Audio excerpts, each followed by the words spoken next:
Welcome to Pragati Vichar Literature Festival 2023, organized by Frontlist Media, and this year's theme is Taking Humanity Forward.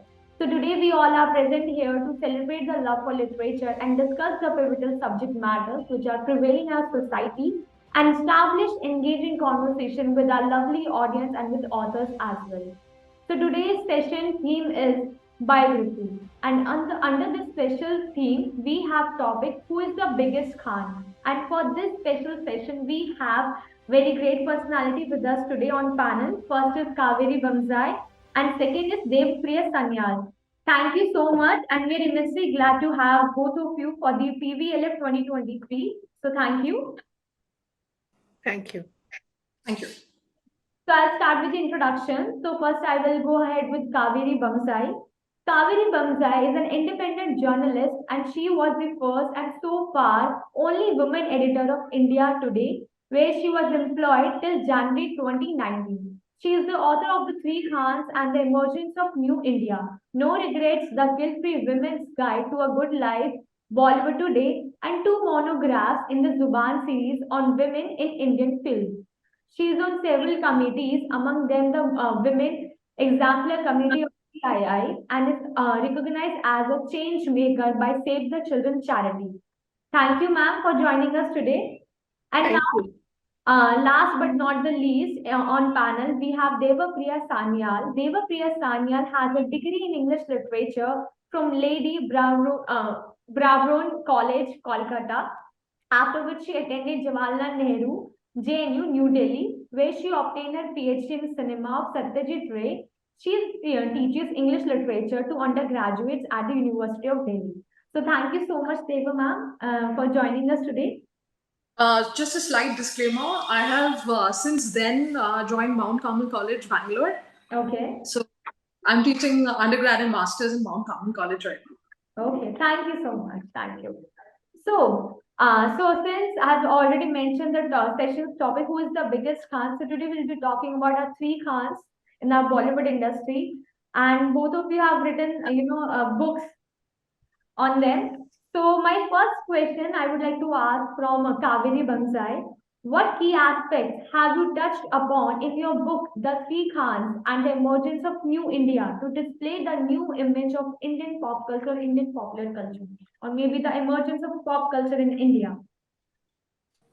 Well, essentially, I've looked at the last 30 years, the period of liberalization, and I've looked at how the careers of the three Khans mirrors the changes in Indian society and economy, and how they came to represent, over the last 3 decades, they came to represent a new kind of India, an India which we don't see anymore, but that also, of course, has led to their increasing irrelevance. But that's another story altogether.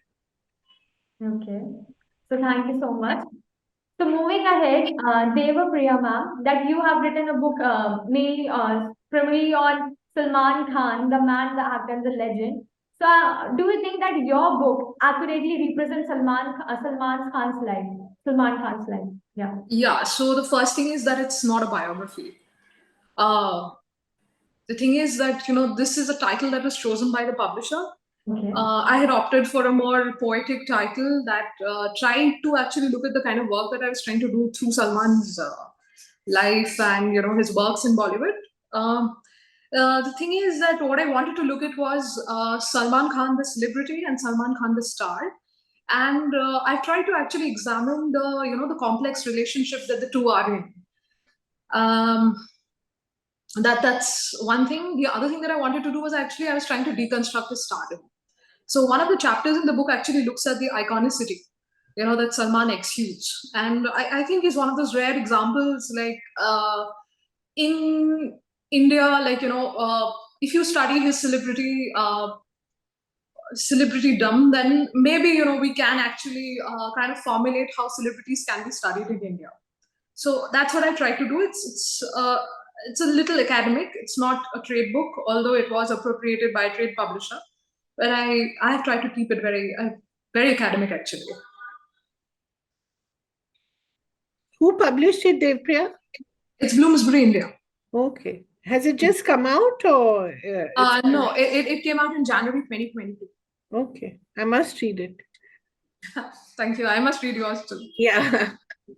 Yeah, so you mentioned that this your book is more of academic, but when we write for the academic books, we make sure that there are certain boundaries. We restricted ourselves to write more explicit content. So if we talk about Salman Khan's life, so have you only touched upon the good representation of Salman Khan, or there are some aspects of serious of which created his reputation in a portrayed in a bad manner in front of Uh, Actually, I think the good, the bad, and the ugly. I think together make Salman Khan what he is. So I've actually tried to look at all that. His off-screen and on-screen persona do not match. Like Amir Khan always tries to maintain a kind of on-screen, off-screen person is almost like similar in the way he tries to always portray very intellectual. He's an intellectual playing chess, this that. My cinema is also very intellectual. Unlike that, I think Salman Khan is one of those actors who's not uh, like he's not I don't think he's very image conscious that way.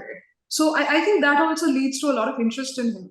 The fact that has a very bad boy image in real life, but on screen he portrays really uh, characters who are really good. If you look at all those earlier films that he has. I've tried to look at all that also. Okay, that's good. Cool. Okay, so my next question that Amir Khan, Salman Khan, and Shah Rukh Khan, the three Khans, have ruled out Indian cinema for decades. Even still, they are. New actors are emerging today. Do you believe that these actors are capable enough to outshine them? So I'd like to No. start with Kaveri, ma'am.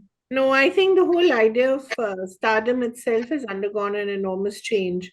And the kind of stardom that these three Khans had is not possible in the new universe, where you have so many distractions and so many kinds of diversions. And you have influencers who have perhaps a higher following and than some of the biggest superstars. So it creates a sort of illusion of celebritydom, which doesn't necessarily match the achievements of these influencers. So I think here you have a situation where in this new universe, the 21st century universe of social media conversations, of the distractions of streaming, of big screen, of television. You have so many sources of entertainment, TikTok or Instagram reels, so many sources of entertainment that it is not possible to have that kind of mass adulation and monolithic adulation that perhaps these Khans were capable of evoking. Because the 90s and even the early 2000s didn't have this kind of mass media. So I think it's very difficult to emulate. Perhaps the only place where you still have this kind of adulation, which is fueled by fan clubs and by dedicated followings, is in the South. But that is also because of the larger and continuing relevance of single screen halls, which continue to make cinema accessible and viable for the audience, which you don't have necessarily in the North and West. So I think the whole idea of stardom has changed. The Khans themselves are no longer as relevant as they used to be.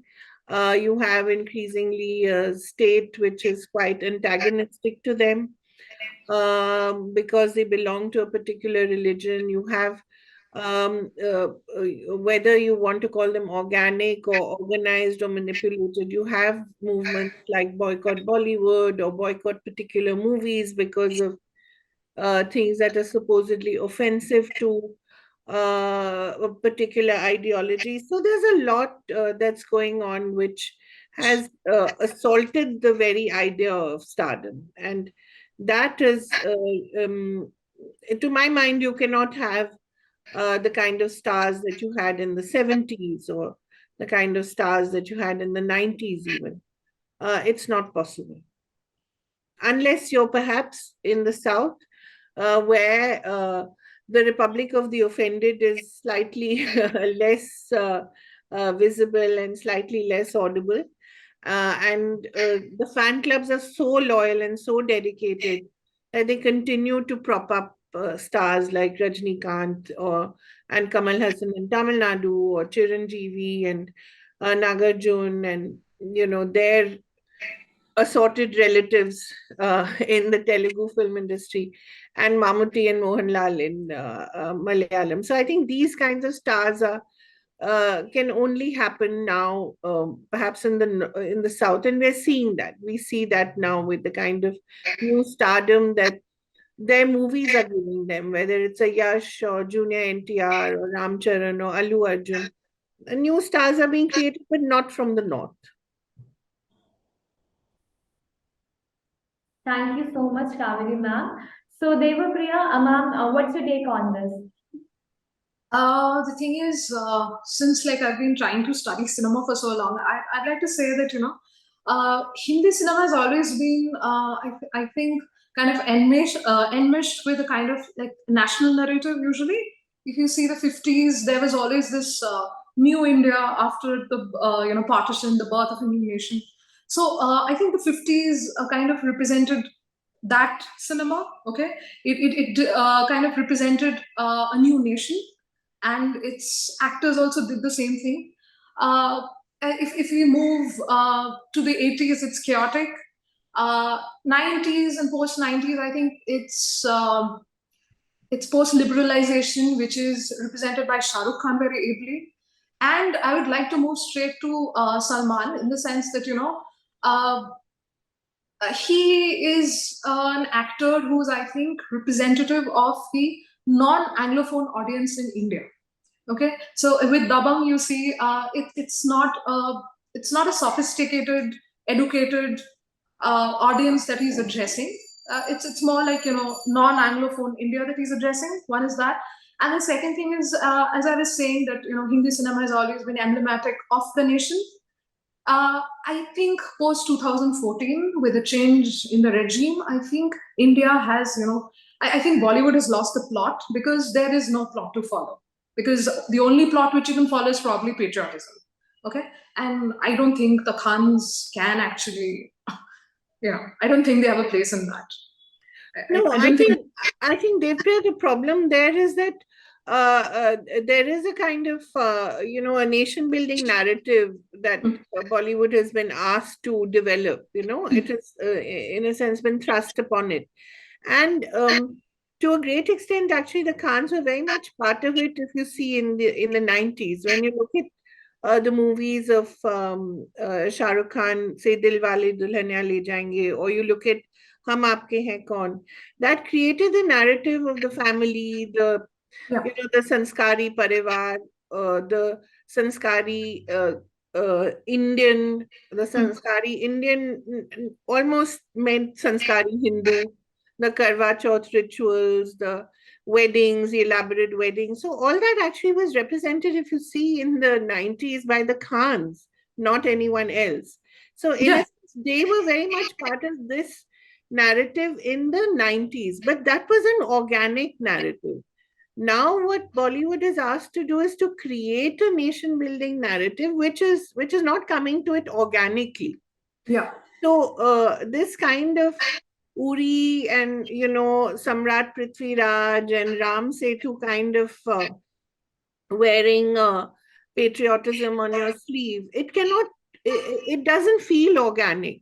Whereas if you look at, say, something like RRR, which also has an anti-colonial narrative, which also has a narrative of Indian nationalism, but it portrays it in such an organic fashion through the story of these two revolutionaries who actually existed, but their meeting is fictionalized.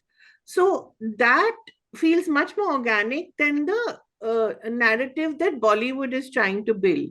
And I think it's not just the Khans who cannot portray that anymore. No one can portray it anymore and get away with it unless it is organic to it. And it is not coming from a place of truth or authenticity. It is coming from a place of, oh, this is what the audience wants, this is what we're asked to do, let us do it. So therefore you see these movies aren't doing well, and they will not do well. But if you take an RRR or even a Pushpa, which actually begins with the whole idea of red sandalwood being used in the violins of weddings in Japan, being found in sandalwood, in the sandalwood country, and Andhra, the linking that very local story with a global idea. It's so fascinating, but that comes so naturally to them because they know their world. They don't have to be told that, this is the world of sandalwood smugglers. They know it, they've seen it. In KGF, they don't have to be told about how Kolar goldfields existed, or how, that world was created. And it's a very pluralistic universe. It's not the kind of universe that you see now in the North. But that's all something that is true to them, which I think Bollywood has forgotten. It doesn't, it's so confused. So when when a Karan Johar says that we don't have the spine or the conviction, and he includes himself in it, to make something that is different or authentic to us, I think he's right, because they've forgotten what actually their roots are. They don't know it anymore. And I think that is the biggest trouble. So their patriotism, their nationalism does not seem authentic to anyone. No one buys it. I think that's the big difference. So whether it's the Khans or the Kumars or the Kapoors or the Devgans, it all seems very fake. You know, that's my understanding. Thank you so much, Kavya ma'am. Well put. So, yeah. So, you have just discussed that how the three Khans have changed our Indian cinema. So, I would like to know how have these three Khans altered the current acting standards compared to the past, raising the viewers' expectations, which raise the viewers' expectations if we compare from the past and till present. So, I would like to start with Devapriya ma'am this Yeah. time. Uh, I really don't know if I could go with the acting bit, but I think the sense of spectacle that Bollywood brings, both to its Indian audience and audience abroad. I think that I think the three Khans changed a lot. Also, the way India was narrativized again to the Indian audience as well as globally. Um, so I think they changed quite a bit. The three Khans did have a big hand to play in that. Okay. So yeah, Shravani ma'am, what's your take on this? Well, I think when you look at the three Khans, they all come from very different acting traditions. Shah Rukh Khan comes from theatre and television, where acting is actually a skill that is taught to you, and then you improvise. Amir Khan comes from the assistant director's tradition and comes from a family, of course, where filmmaking was something that both his uncle and his father did. Salman Khan comes from a tradition of writing for cinema, his father being one half of the most celebrated writer duo in Indian cinematic history. So, of them, I would say only Shah Rukh is the one who's actually trained in acting. And in a way, although he was very much part of the mainstream cinema, don't forget that his beginnings were very much in alternative cinema, whether it was Money Call or whether it was Ketan Mehta, say Maya Mem Saab. So that tradition was very much part of what, say the Nasiruddin Shahs and the Shabana Azmis and Om Puris were part of. It's just that he then became so popular that those movies sort of took a backseat. And when you look at his filmography, then the early films, say with Kundan Shah or with Aziz Mirza, don't seem to be so important. But I think the change that he brought about was that uh, uh, actors realized that you could actually train in acting, as people did from NSD and FTII later, where they started an acting course, where they resumed the acting course. And you could also have a place in mainstream cinema. I think that was the big difference. Whereas with Amir and Salman, they were very much like what would be called the Nepo kids of today, who sort of grew up in film families and, literally grew up with the idea that they could be nothing else except actors or directors or filmmakers. Funnily enough, Salman never wanted to be or didn't think that he would ever be an actor. He thought he would be a writer or a director. And Amir as well, began as an assistant. So I think the change they brought about was this, and then subsequently, somewhere I think in the late 2010s, I think Bollywood itself forgot that acting was something that was far more important than investing in hair, makeup, bodybuilding or martial arts. And when you speak to a lot of young actors now who come from NSD or FTI and are joining Bollywood, they say that they find it very odd that everyone talks about investing in hair, makeup, PR, social media manager, and nobody talks about investing in acting or acting workshops.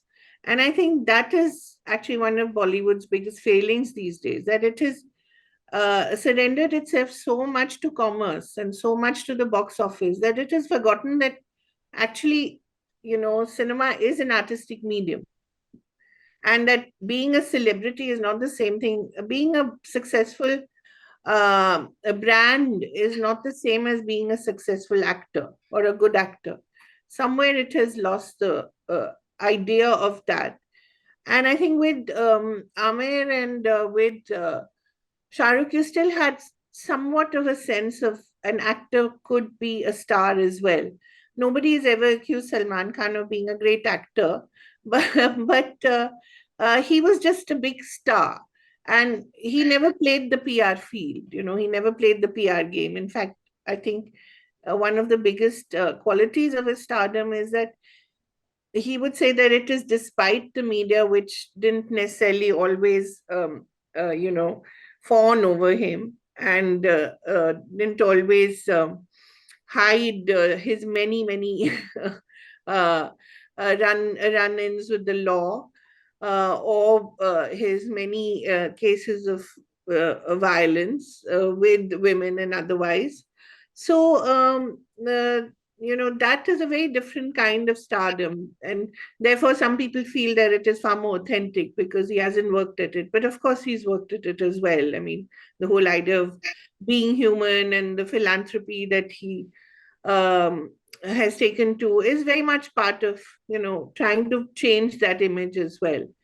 But the way I look at it, I think the Khans, in a way, or at least Shah Rukh, certainly brought about the idea of training, of, acting as a skill. What he did with it later was a different thing. But he very much comes from that tradition of independent and what they call parallel filmmaking.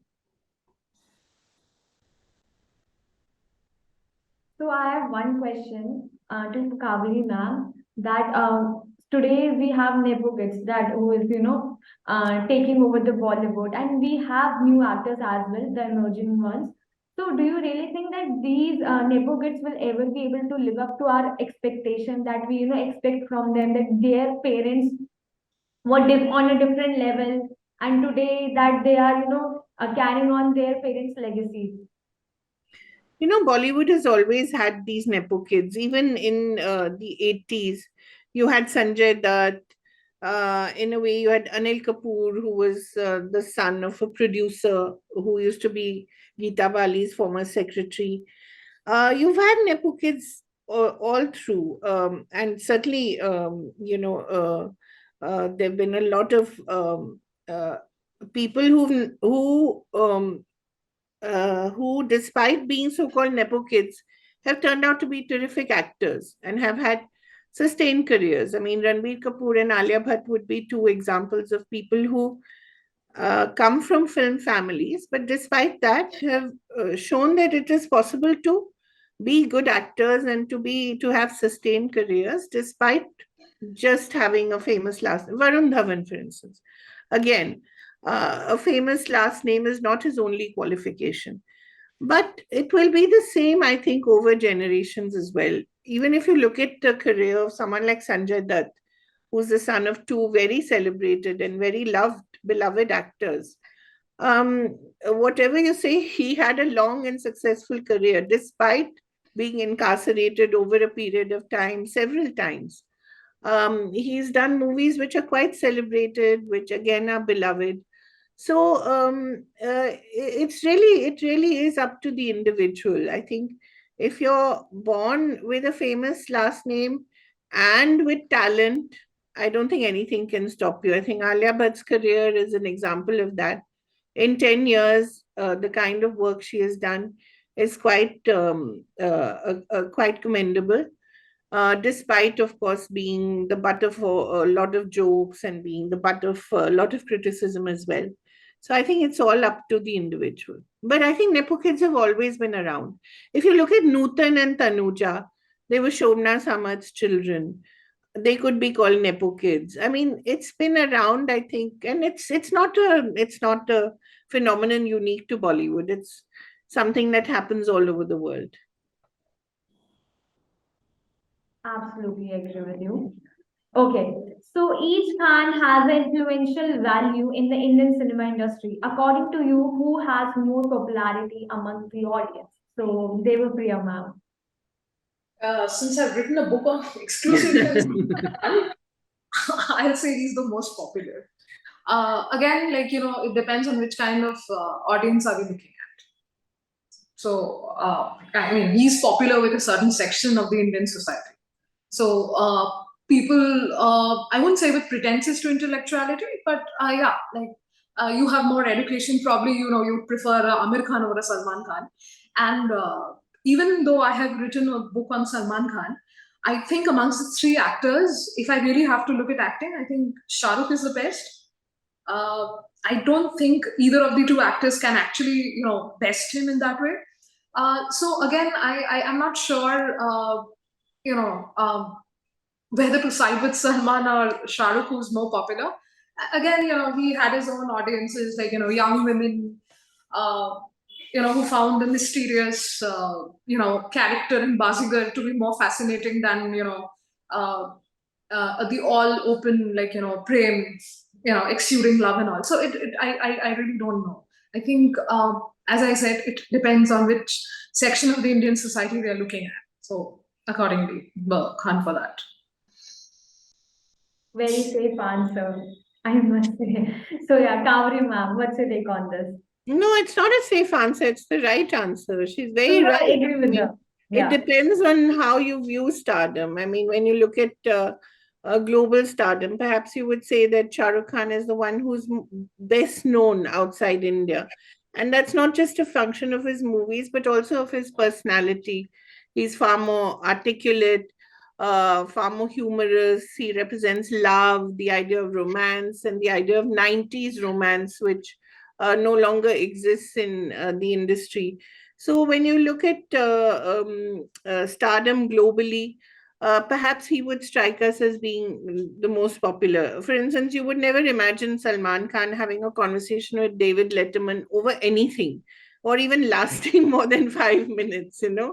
Um, but at the same time, Salman Khan has an enormous following among working class and I would say, lower middle class and a certain kind of man because he exudes a certain kind of masculinity, which is unapologetic. Some would call it toxic, but it is unapologetic. It makes no bones about what he is, who he is. And as far as Amir is concerned, I think it's a very studied kind of image. I don't know how authentic it is, but it is certainly a very studied image of a thoughtful, um, an intellectual, a big reader, someone who cares a lot about his family, about women, about all the right things in society. How authentic it is, difficult to say, but I think it has now become such a lived image for him that it is perhaps who he is. And who he is represents this kind of the perfect middle class morality in a sense, and the perfect middle class man, and very contemporary, who can have two wives and have blended families, many children, and be nice to all, and have very conscious uncoupling, as instead of bitter and sort of a bitter divorce. So and he represents a new kind of man as well, uh, as does Shah Rukh. But Shah Rukh represents a new kind of family man, because again, you have sort of a blended family. You have two older children, you have another child who's born through surrogacy. You have a man who's wildly popular with women all over the world because he represents this open hearted idea of love and romance, and, so bright, and he talks so well and all that. And Salman is who he is, a man who makes no bones about what he's done in the past, and who he dates or doesn't date, or who he will marry or not marry. So these are three very different kinds of images, uh, and I think these are all studied images. Obviously, nothing is totally authentic. Uh, but of them, the most authentic would be Salman, I think. Because to a great extent, his image is who he is, except for this sudden, late blooming philanthropic desire to benefit humanity. Okay. Thank you so much. So my next question, in the absence of a Khan era in Bollywood, how would you illustrate the Indian film industry? So I would like to start with Devapriya ma'am.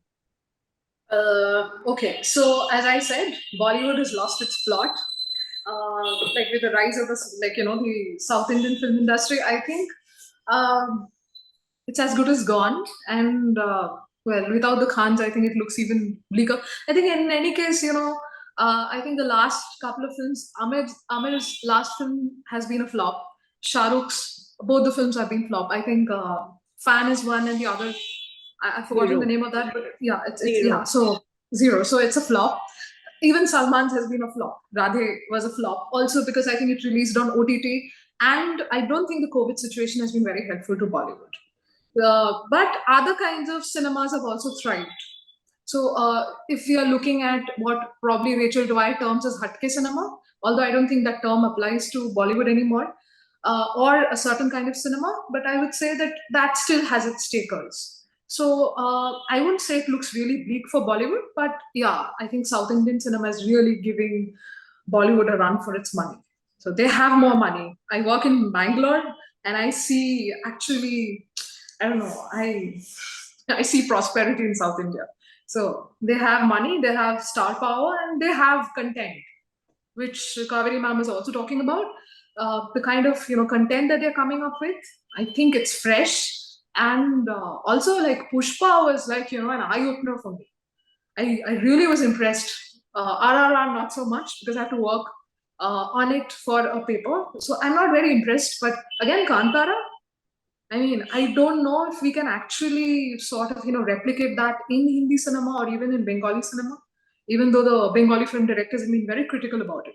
So, no, I don't think without the Khans, I don't think Bollywood has a great future. So yeah, Kaveri ma'am, over to you. So please share your thoughts.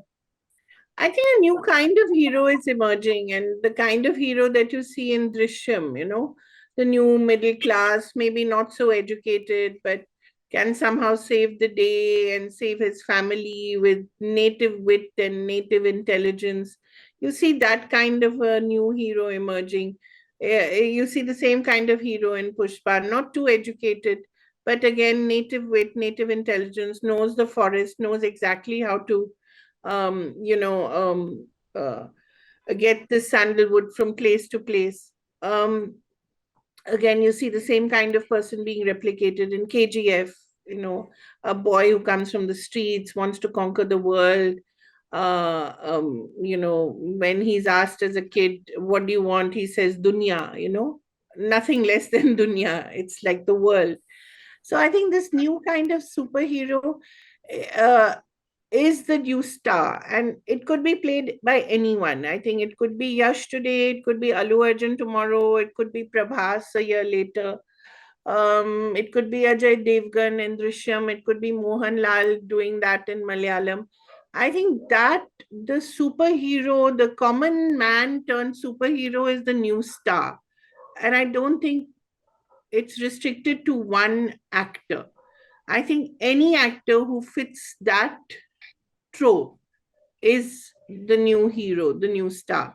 But I don't think it'll be restricted to any one actor. I don't see Ranveer Singh being able to pull off a Pushpa. I don't see Ranbir Kapoor being able to pull off a KGF. I mean, look at the difference between him trying to pull off a Shamshera, where again he's this sort of anti-hero in this village of criminals, which he wants to, and very complicated plot, and he wants to fight the British, and the British incarcerate him. Then his son comes back. Such a convoluted plot. And you look at the clean plot line of KGF, where you have one man who wants to inherit the world and goes about it systematically over KGF 1, KGF 2, and now KGF 3, So that I think is the difference, that these actors are far more able to pull off these characters rather than now the actors from Bollywood. I think that is the big difference, and perhaps it's the physicality, perhaps it's the conviction, perhaps it's the authenticity to their roots, the connection to their roots. Whatever it is, they're not able to pull that off. Thank you. So now I know your Khan's preference, but according to you, which Khan is the most acclaimed internationally and why? So I would like to start with Devapriya ma'am.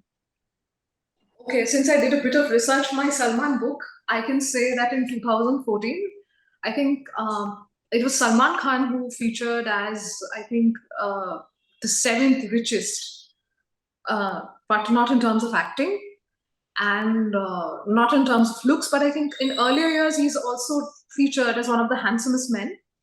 So I think again, just because uh, the audience for Hindi cinema is not restricted to India alone. Now the Indian diaspora is all over the world, I would say. So again, it depends on which audience, which section of the audience is choosing to look at which actor. But I think so, as Kaveree ma'am once again she had talked about, I think she said that Shah Rukh is the most well known amongst the three Khans. Then I think it's Salman, and then I think it's Amir Khan. So that way. So Kaveri ma'am, your take. Well, I think Shah Rukh is clearly the best known, but as I said, not just because of his films, but also because of his ability to talk so well and to communicate so well. And in a way, he's become emblematic of Bollywood now, just as perhaps Amitabh Bachchan embodied Bollywood of the 70s. When you think of Bollywood globally, they think of the Shah Rukh Khan of the 90s, but of the 90s, that is the big difference. They don't think of the Shah Rukh Khan of today. And they should not, because when you look at what is on the horizon as well, movies like Pathan, they don't seem to suggest that there is any attempt to reinvent or any attempt to reorient the image either. I wonder what's in store for the Khans in terms of their work. There doesn't seem to be too much attempt to go beyond the action image. Um, who knows where that will take them. Um, but the point I want to make is that Indian cinema itself is no longer what it used to be globally as a superpower or as a soft power. Um, uh, it's only now that suddenly RRR is sort of seems to be making it to the Oscars, that people have suddenly woken up to Indian cinema again. But the last time Indian cinema made any noise globally was 2001. That's 21 years ago. That's a long, long time to wait for Indian movies to cross over and Indian movies to make a big noise. And so I think we, in a way, have sort of lost the momentum somewhere. And cinema industries, say from South Korea or from Japan, or television soaps and web series from Turkey, boy bands from South Korea, they seem to have become far more popular culturally than Indian cinema or Indian music, which I find is quite sad given the variety and the depth that we have in our culture.